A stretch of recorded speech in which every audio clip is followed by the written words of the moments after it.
Hey, friend, welcome back to the YouTube channel for the Renaissance English History Podcast. I am your host, Heather. I've been podcasting on Tudor England since 2009 with my show, which makes it the original Tudor History Podcast. This channel is where I put all of my episodes from all of my shows, as well as tons of extra content like this video right here today. We are going to talk about the execution of Katherine Howard, the rise and fall of Katherine Howard. It's the time of year where we're talking a lot about Anne Boleyn because it's her trial and execution is coming up.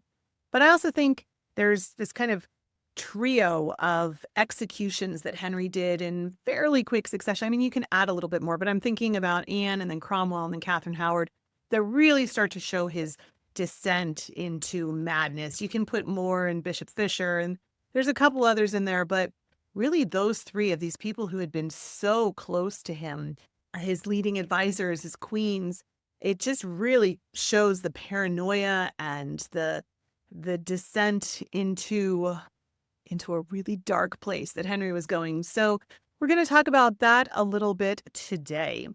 Before we get started, though, if you are not already subscribed to this channel and you would like to see more Tudor history in your YouTube feed, go ahead and hit that subscribe button right now so you never miss a video. Okay, on February 13th, 1542, a teenager walked onto the scaffold at the Tower of London. Once celebrated as young, vibrant, the King's Rose without a thorn, Katherine Howard had spent just 16 months as Henry VIII's wife, and now she was condemned for treason. This wasn't just about alleged affairs or court gossip. Catherine's downfall was rooted in the failures of the adults who raised her, the power struggles of the Tudor court, and the growing volatility of a king who had lost patience and perhaps even his grip on reality.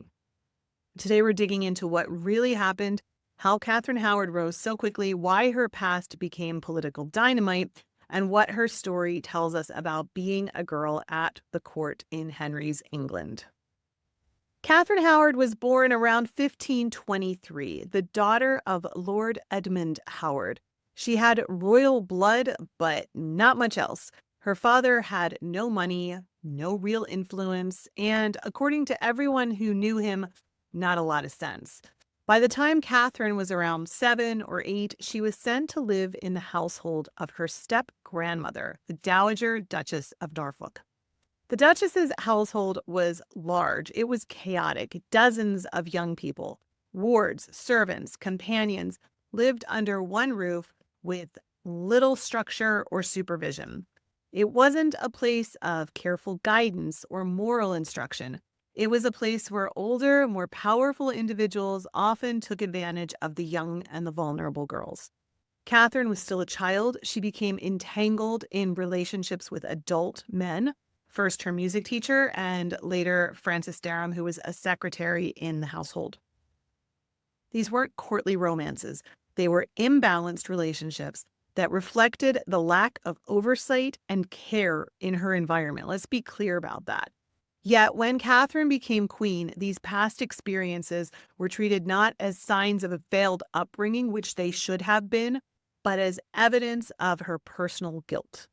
It's important to remember, Katherine had no formal education, no preparation for life at court, no tools to navigate the political minefield that she was about to enter. By the time she caught Henry's attention, she was a teenager shaped by neglect and completely left unprepared for what was coming her way. When Henry's marriage to Anne of Cleves collapsed in 1540, Katherine became his next choice. Young, pretty, flattering in all of the ways that Anne had not been. He was nearly 50, she was around 17. Within weeks of Anne's departure, Henry had married her. He was besotted. Katherine called him her noble and gentle prince. Henry called her his rose. To the court, it looked like Henry had found happiness again. Katherine was elevated quickly. Her family, especially the powerful Howards, who had lost power and favor when Anne Boleyn had fallen, were back in power and favor. But beneath the surface, things were not so solid. Henry's health was deteriorating. He was increasingly paranoid, prone to violent outbursts. Katherine was still essentially a teenager. She was isolated from her friends and her family and placed under constant scrutiny.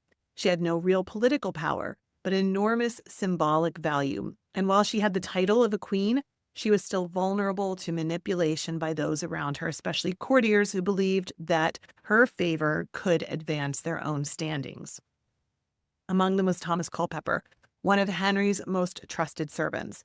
Rumors soon began to circulate that Catherine was meeting privately with him. Whether those meetings involved anything more than conversation is actually still hotly debated. But in Henry's court, rumor could be enough to cost you your life, as Anne Boleyn had seen just 6 years earlier.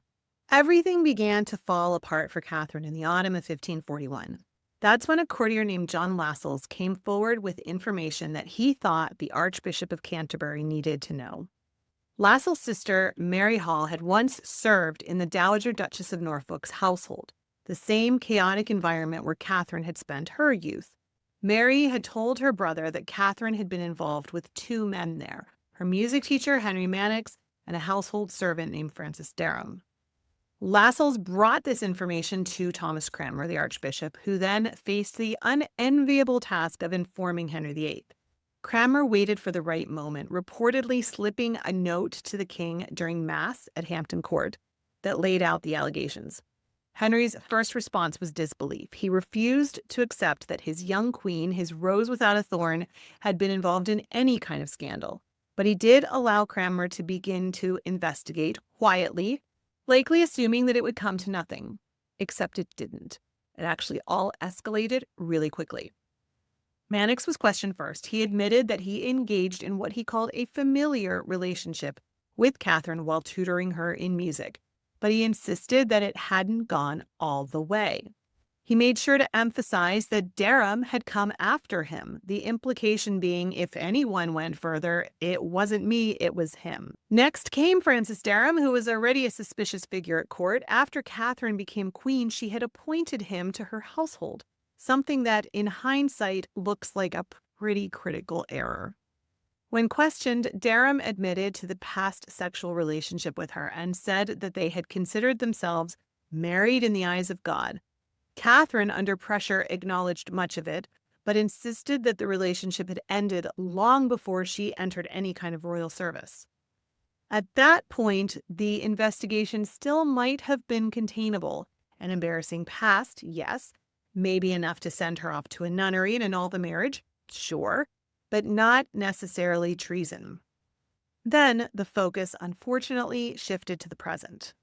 Servants in Catherine's chamber began to talk, specifically about secret late-night meetings between the Queen and Thomas Culpeper. Thomas Culpeper, of course, had been one of Henry's favored gentlemen at court. These meetings, they claimed, were arranged by Jane Boleyn, Lady Rochford, widow of George Boleyn and sister-in-law to Anne Boleyn. Jane had been placed in Catherine's household and became her confidant. According to the testimony, she facilitated private visits between Culpeper and the Queen while the court was on progress that summer. Investigators soon discovered a letter from Catherine to Culpeper. It wasn't graphic, but it was intimate and pleading. It includes a sentence, "For I never longed so much a thing as I do to see you and speak with you, the which I trust shall be shortly now, the which doth comfort me very much. When I think of it, and when I think again that you shall depart from me again, it makes my heart to die, to think what fortune I have that I cannot always be in your company."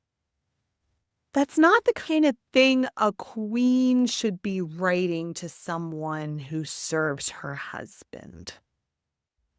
The letter didn't confirm a sexual relationship, but it did strongly suggest an emotional attachment, which was enough to be dangerous. By now, Henry was no longer just angry, he was humiliated. The woman he had married as a symbol of his renewed youth and virility was now being painted as faithless. Worse, it looked like she had brought old lovers into her inner circle. Henry's fury turned cold. The investigation ramped up. Derham and Culpeper were both arrested and tortured. Derham insisted that he and Catherine had been involved before her marriage, not after. Culpeper was more evasive. He admitted to the meetings, but denied that anything physical had ever happened. Though under torture, it's hard to say how much of that was choice or strategy. Catherine, now detained and alone, was reportedly in a state of complete collapse. She was interrogated, ultimately confessed to her past with Derham, denied adultery with Culpeper. It didn't matter. The Privy Council and the Parliament were already moving ahead with the Bill of Attainder, declaring her guilty of treason without even a trial. By early 1542, the outcome was sealed, and Catherine's fate, like Anne Boleyn's before her, was no longer a legal question, it was now political. On the morning of February 13th, 1542, Catherine was executed on Tower Green inside the walls of the Tower of London. She was only about 18 or 19 years old.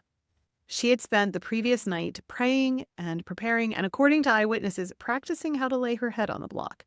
Jane Boleyn, Lady Rochford, was executed alongside her that same day. Both women were buried near Anne Boleyn in the chapel of St. Peter ad Vincula. There's a famous quote often attributed to Catherine where she said, "I die a queen, but I would rather have died the wife of Culpeper." But like many tidy lines in Tudor history, there's no evidence that she actually said that. Her real final words were likely far more restrained and lost to time. Henry didn't attend the execution, of course. He stayed at Whitehall, reportedly sinking into a dark mood and refusing any company.